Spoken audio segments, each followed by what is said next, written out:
bem-vindos ao canal.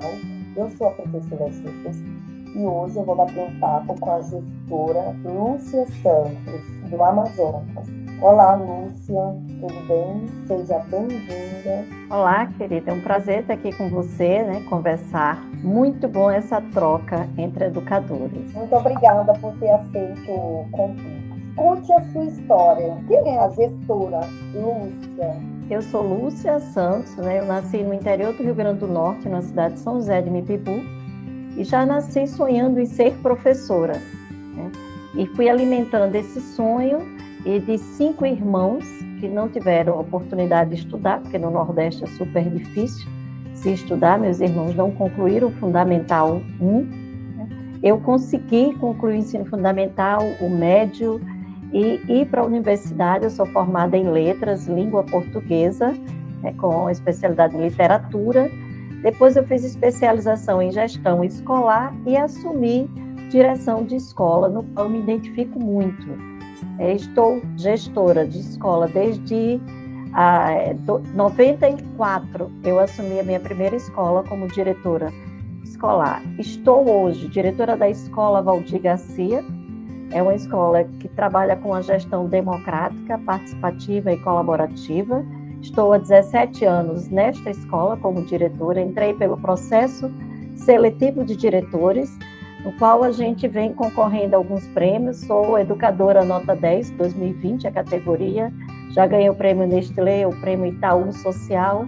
E este ano, tive a felicidade de ganhar o prêmio Tomi Otaki Territórios Educativos. Eu gostaria que você falasse sobre essa iniciativa pedagógica inovadora, a qual você ganhou o prêmio do Tomi Otaki. Nós entramos na área de gestão, no prêmio Tomi Otaki. A gente mostra que é uma escola que trabalha o seu território no entorno. Isso é muito importante, essa escola articulada com o seu território, uma escola além dos muros. Então, a gente escreve o projeto, a gente vem trabalhando, vem fortalecendo a participação da comunidade escolar interna e externa no processo educativo. Então, a gente pensou que é importante ter toda uma sociedade articulada para educar uma criança, Tem aquele provérbio africano que é preciso uma aldeia para educar uma criança, e a gente reconhece que é importante todo um território, toda uma sociedade para somar com a escola, para que a gente busque estratégias para vencer os desafios. É uma escola que está a serviço da comunidade. Então, a gente escreve o projeto e começa a se articular e abrir os portões dessa escola além dos muros, que vai ocupando os diversos espaços públicos do seu entorno, essa escola que ocupa os espaços e abre a escola para que a escola seja ocupada literalmente pela comunidade. Então, uma escola em que a comunidade ocupa o seu espaço todos os finais de semana, todos os horários, quando termina o processo pedagógico, a comunidade entra e ocupa esse espaço e aproveita toda a área que a escola proporciona. E não só no período em que acaba a aula, mas também durante todas as ações da escola. A gente está sempre nesse processo colaborativo, comunidade-escola, porque a gente já vê que todos os territórios são territórios de aprendizagem e que as escolas precisam investir nesse potencial, ser escolas em saída, escola que ensina além da sala de aula. Não dá mais para a gente focar no processo ensino-aprendizagem preso numa sala de aula. Então, é preciso a gente explorar todos esses territórios nesse potencial de aprendizagem. Então, a gente vê que todos os territórios são territórios de aprendizagem. É preciso e é possível trabalhar a educação e a aprendizagem em todos os espaços, não só na sala de aula. Pelo contrário, os estudantes gostam muito mais de estar em contato com a natureza, em estar nessas áreas externas, que eles têm a liberdade de vir, de estar junto, porque são territórios que dialogam com o dia a dia deles, dialogam com os seus interesses. Então, a gente escreve esse projeto e participa com essa escola flexível, essa escola contemporânea, essa escola em saída.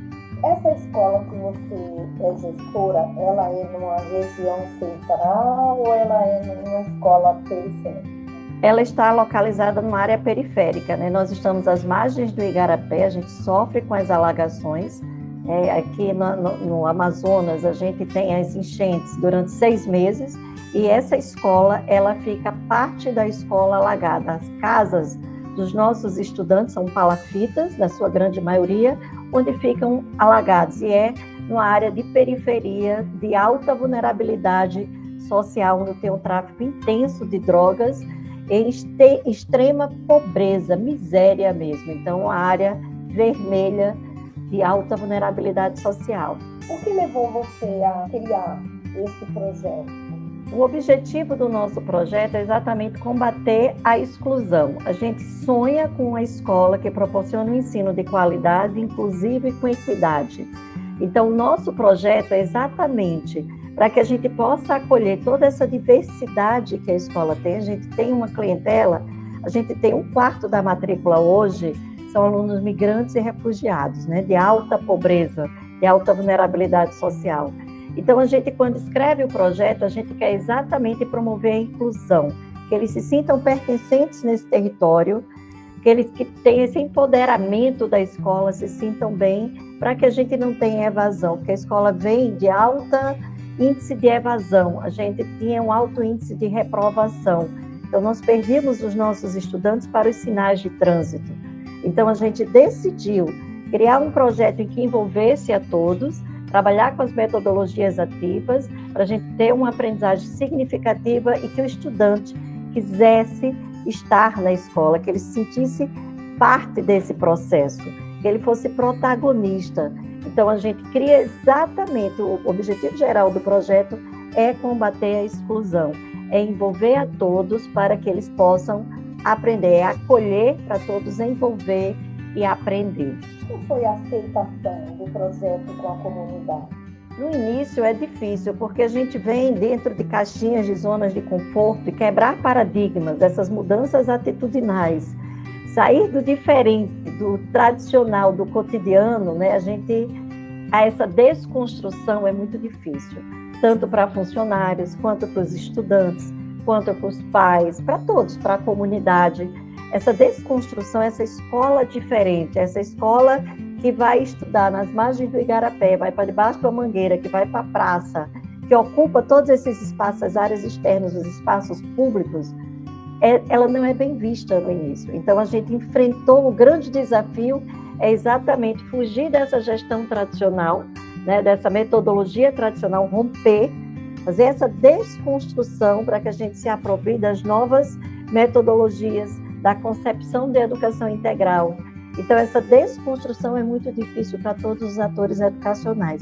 Então, acho que esse foi o maior entrave no início para que a gente conhecesse, que a gente acreditasse nessa escola de sonhos, nessa escola que a gente quer ter, essa escola que é envolvente para todos, mas para que a gente se convença e convencer aos nossos pares que esse é o caminho, essa é a escola ideal, é a escola dos sonhos, é a escola que eu posso ter, é um processo. Então, isso foi muito difícil, né, para que a gente desse para todos essa credibilidade e até nós mesmos pudéssemos acreditar e continuassem resilientes, porque as dificuldades são grandes quando a gente vai quebrando esses paradigmas e toda mudança é um processo doloroso.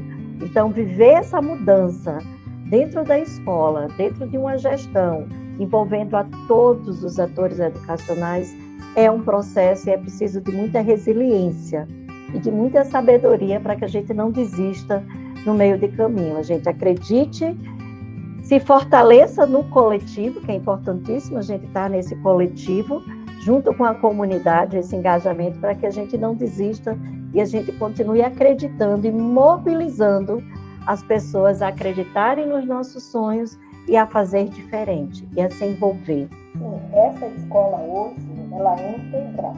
Quais são as atividades que são ofertadas para os estudantes? Nós trabalhamos o tempo integral, que é quando a gente estende o número de horas da permanência do estudante na escola, e a gente trabalha a concepção da educação integral, que é ver a integralidade desse sujeito. O sujeito, o estudante, ele é um todo, né? É um ser integral. Então, a gente vê ele como esse sujeito multidimensional.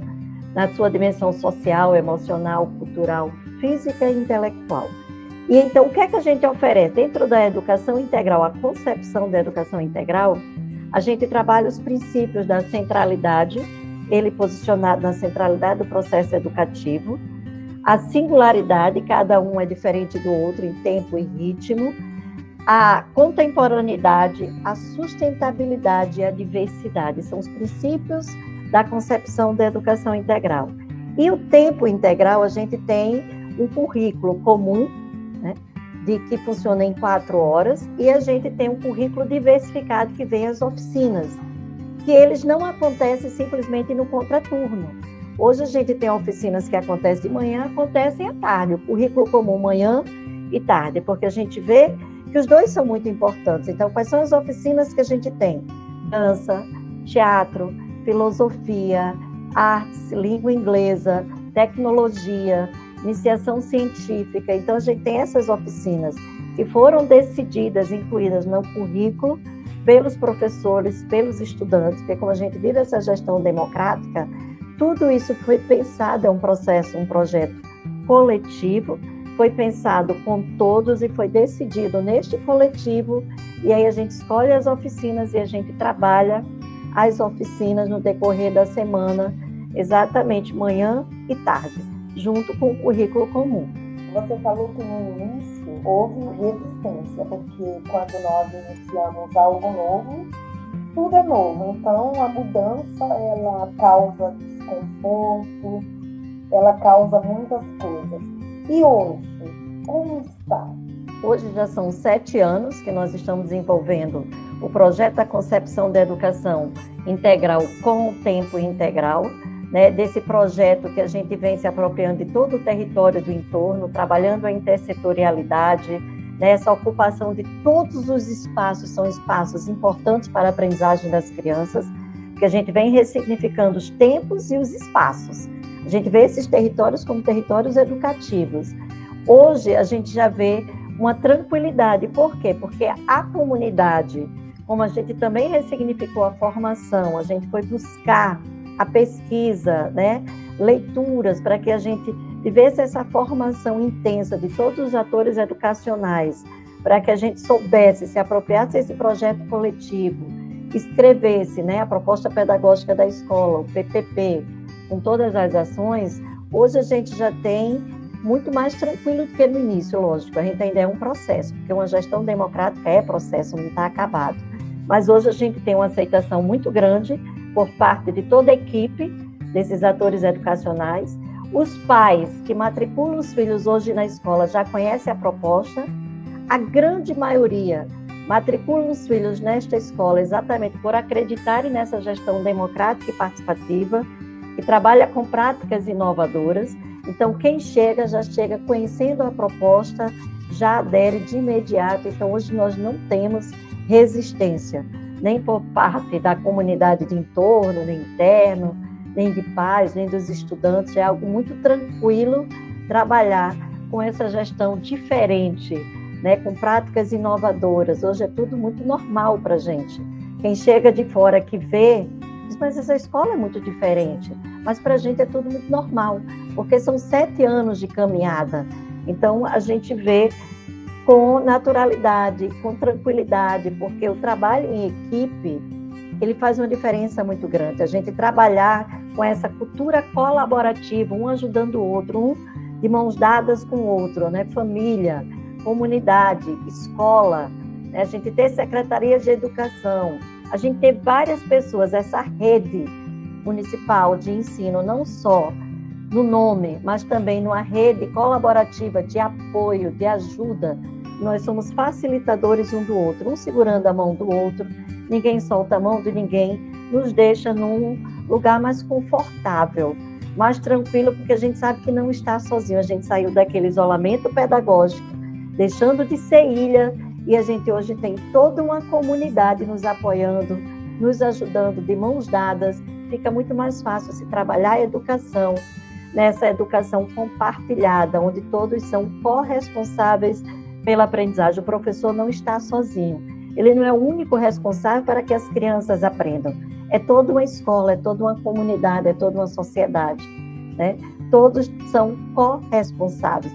Isso facilita o nosso processo, tira aquele peso, aquela angústia, vai dando aquela leveza no nosso fazer pedagógico. Então, é muito melhor a gente trabalhar no coletivo, trabalhar em pares, um ajudando o outro. Eu acho que toda escola deveria trabalhar nessa cultura colaborativa, sair desse individualismo para trabalhar no coletivo, uns com os outros, né? Juntos somos mais fortes. Agora eu vou voltar em algo que você falou, a exploração do território. Então, o professor, ele tem a liberdade de pegar a turma dele e trabalhar e dar sua aula embaixo de uma árvore. É isso? Isso mesmo. Hoje a escola, ela fez esse reconhecimento de todo o seu território do entorno.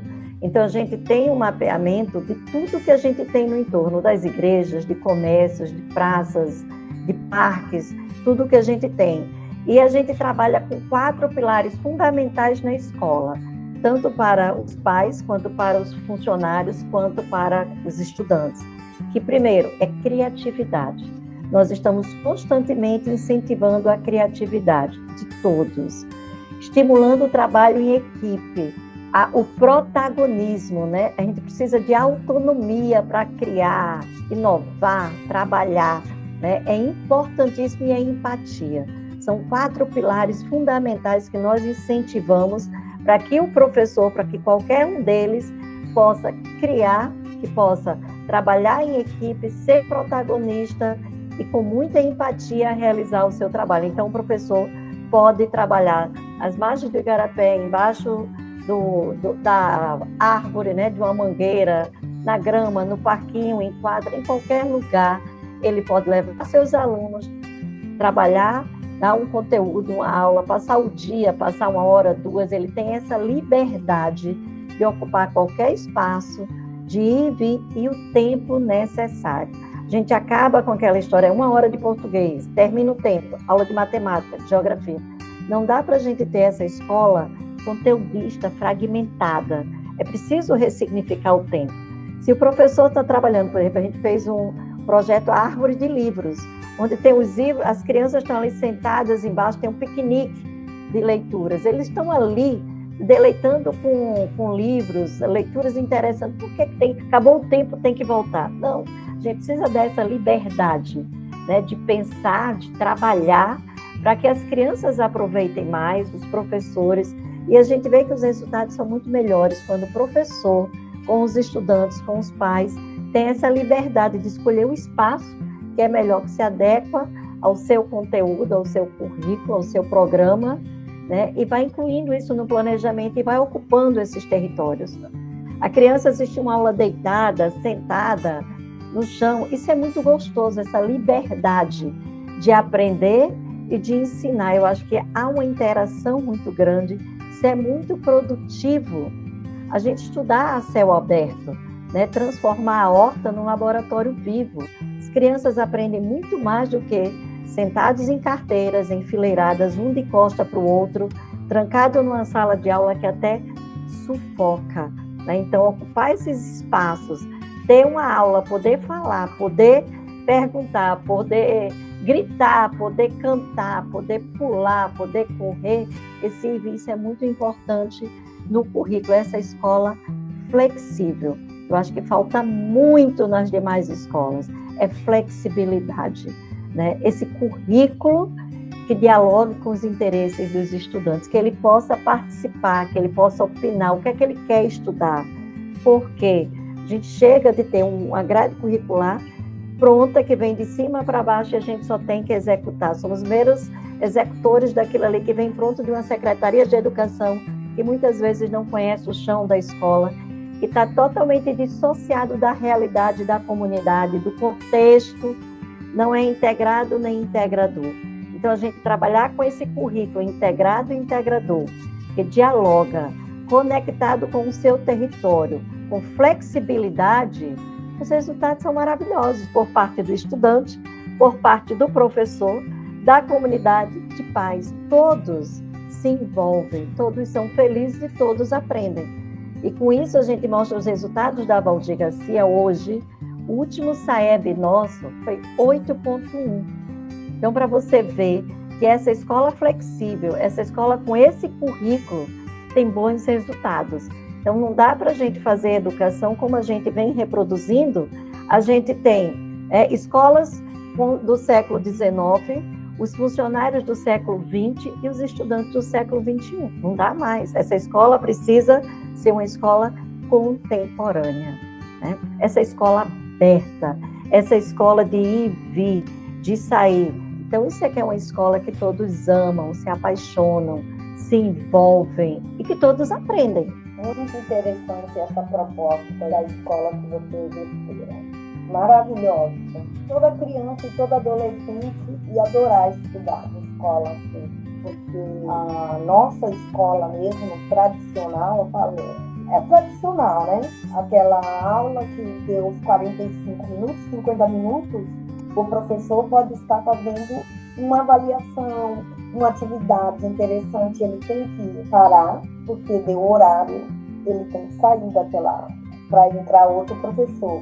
Então, isso aí, da maneira que você contou como é a sua unidade, a unidade escolar, é diferente da nossa, das demais, né? Não só de São Paulo, mas diferente de milhões de escolas que existem no Brasil. O projeto, ele nasce pela necessidade do professor, ou você acha que o projeto, ele nasce mais pela necessidade do aluno? Eu acho que os dois, né? A gente precisa viver uma escola em que ela pensa, como eu já falei, no coletivo. É uma escola que é escuta. Não dá mais para a gente trabalhar uma pedagogia silenciadora. É uma escola que precisa de diálogo, de escuta. Então, eu acho que o projeto ele precisa surgir da necessidade dos estudantes e da necessidade do professor. Porque exatamente nesse diálogo, nessa escuta, nessas falas, que se pensa quais são as dificuldades, o que é que a gente precisa planejar num coletivo, desde o que é que eu quero estudar, o que é que eu quero aprender, o que é que eu preciso, né, desse diálogo, e a partir daí se pensar num planejamento que seja de interesse dos estudantes e do professor.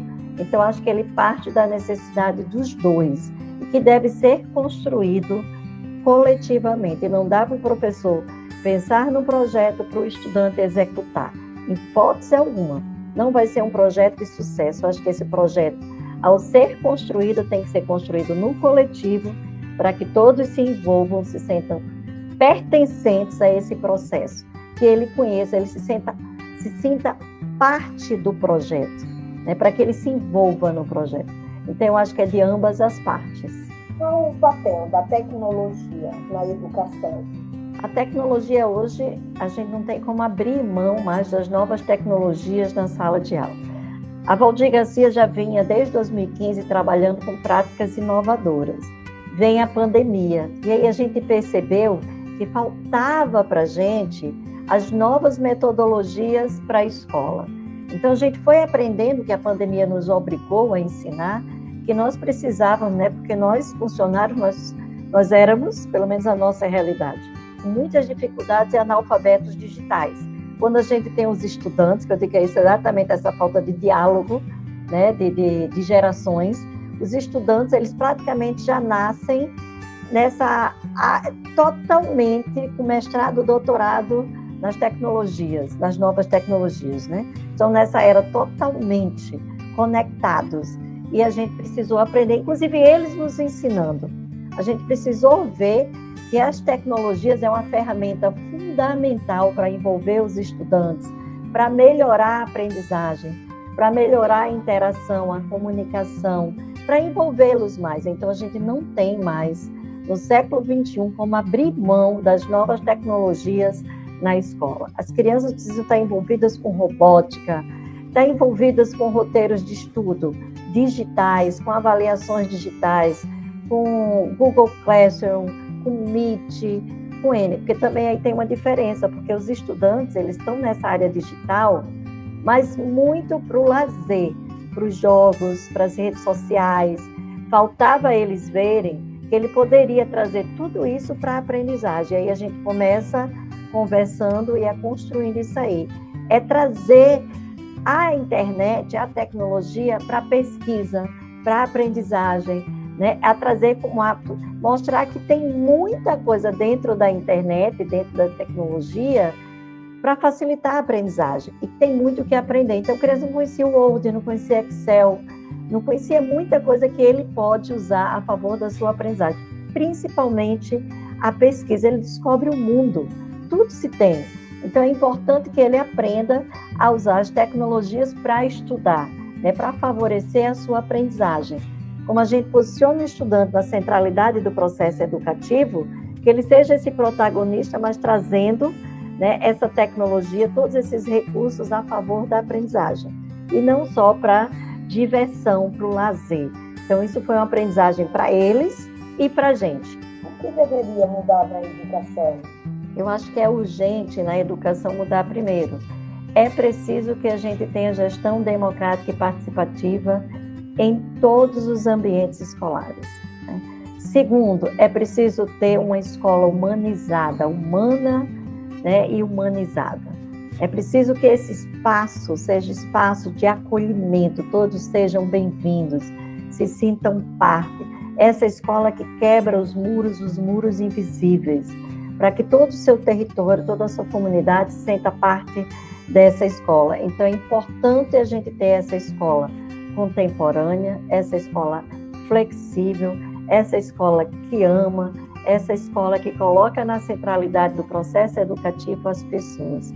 Como diz o Paulo Freire, escola não é feita de tijolos, de paredes, é feita de gente. Então, o que importa na escola, o que tem que vir em primeiro lugar, são as pessoas. Todos os processos, toda a burocracia que tem nas escolas, elas vêm a favor das pessoas.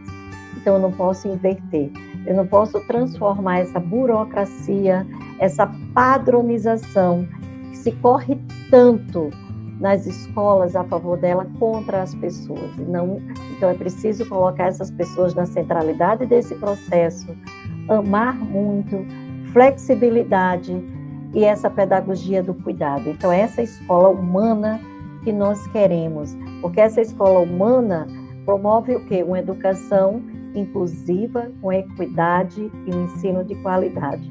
Então, é preciso que todas as escolas comecem a repensar seu modelo de escola. É preciso mudar a escola para melhorar a educação, para transformar vidas. Isso é urgente. Se você fosse escolher uma profissão hoje, escolheria ser professora? Sim, eu iniciei falando do meu sonho de criança de ser professora, né? E eu acho que eu tenho esse sonho realizado. E se eu fosse voltar a escolher minha profissão, por mais que eu veja, que eu sinta, né, como profissional da educação, que nós não somos valorizados, não somos respeitados, todos vêm de fora dar uma receita para a gente dizer o que é que a gente tem que fazer. É diferente que um médico, ninguém vai no consultório para dizer qual o remédio que ele vai dar para o paciente. Na escola, todos querem entrar para dizer o que a gente tem que fazer. Todos são especialistas em suas expertises. Então, mesmo tendo essas interferências, essa desvalorização, eu tenho orgulho de ser professora e hoje eu escolheria ser professora. Eu amo o que eu faço, sou realizada profissionalmente. O que é ser professor nos dias de hoje? Ser professor no dia de hoje é um desafio imenso, né? Primeiro é ter resiliência, é ser resiliente, como se essa interferência de toda uma sociedade que não respeita o profissional da educação, que quer me dizer o que eu tenho que fazer, que não tem esse respeito, não há essa valorização. Então, é um desafio muito grande ser professor hoje, né? Então, é preciso que a gente se aproprie de todo esse conhecimento, toda uma fundamentação teórica. Todo professor precisa ser leitor, precisa ser um pesquisador, um investigador.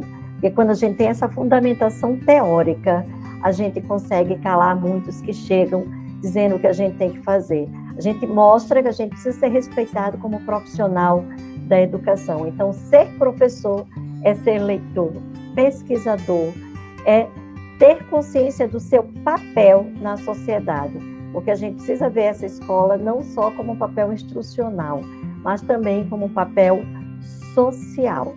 Você tem mais algo a falar antes que eu faça a última pergunta? Só essa nossa luta que é educação inclusiva, né? É preciso a gente parar com esses... Tem muitas escolas hoje que ficam selecionando alunos, né? O aluno estudioso, aquele bonzinho, é aquele que tem uma matrícula garantida, aquele aluno com dificuldades na aprendizagem, aqueles alunos com a violência que vem de casa, que vem de N problemas, a escola tende a excluir, a dar uma transferência, né? Então, para que a gente, eu acho que a gente precisa ter muita sensibilidade, para que a gente possa amar a todos, sem rotular, sem preconceitos, com muita tolerância. Eu acho que ser professor, viver essa escola, precisa ser uma escola acolhedora, uma escola que ama, que abraça, sem distinção de raça, de gênero, de nacionalidade, de nível socioeconômico. Essa escola tolerante, essa escola que é de todos, que respeita essa diversidade, essa pluralidade. É preciso a gente viver e lutar por essa educação inclusiva, né? Inclusiva não só de deficiência física, mas de todo o nível socioeconômico, de histórica mesmo. É preciso a gente lutar por essa escola inclusiva, porque as escolas, as instituições de ensino, cada vez mais vêm excluindo parte da sociedade. Então é preciso que a gente viva e lute por essa educação inclusiva. Qual a mensagem que você pode deixar para os professores, estudantes, coordenadores e todas as pessoas que irão assistir e também para a comunidade escolar? Que a gente pode conjugar o verbo esperançar, né? De manter viva a esperança de uma educação de qualidade, uma educação diferente, com a gestão democrática, que a gente continue sonhando com a escola ideal, a escola dos meus sonhos. E essa escola dos meus sonhos eu posso transformá-la em realidade, desde que eu acredite, que eu compartilhe e que eu vá cada vez mais chamando pessoas para acreditarem nesses sonhos, porque um sonho que se sonha só, ele sempre será um sonho. Quando a gente sonha junto, é um sonho possível de realizar. Então, que a gente possa continuar sonhando, acreditando nessa educação inclusiva, essa educação diferente, nessa gestão democrática, participativa, com essa cultura colaborativa, que a gente acredite e lute, né? E aí eu termino com a frase do Paulo Freire, tem um mural bem grande na nossa escola e que a gente ama, é a nossa frase, né? Que a educação não transforma o mundo, a educação muda as pessoas e as pessoas transformam o mundo. Que a gente se deixe ser esse agente transformador no mundo, que a gente possa ver a escola como um espaço privilegiado de transformação, que nós conseguiremos mudar esta sociedade que está aí posta, essa sociedade que eu sonho, essa sociedade com equidade, com menos violência, e essa sociedade só será possível quando nós começarmos a trabalhar nas bases, na educação, para que a gente possa fazer uma educação diferente. E nós podemos, nós educadores, podemos mudar a escola, melhorar a educação, podemos transformar vidas. Inclusive, a nossa vida pode ser transformada. Que lindo, parabéns pela sua iniciativa de criar esse projeto, parabéns pela sua história e muito obrigada por ter aceito participar. Eu agradeço o convite, né? Eu acho que a gente precisa estar o tempo todo compartilhando os saberes e fazeres para que outras pessoas escutem, que outras pessoas comecem a sonhar, comecem a conjugar o verbo esperançar. Eu acho que, para mim, é uma oportunidade única de conversar com você, de falar para que outras pessoas escutem. Eu acho que a gente precisa fazer ecoar a nossa voz, né? Por essa educação melhor, educação transformadora. Então, muito obrigada pela oportunidade. É um prazer estar aqui com você. Eu que agradeço. Muito obrigada. Tchau, pessoal, e até o próximo vídeo.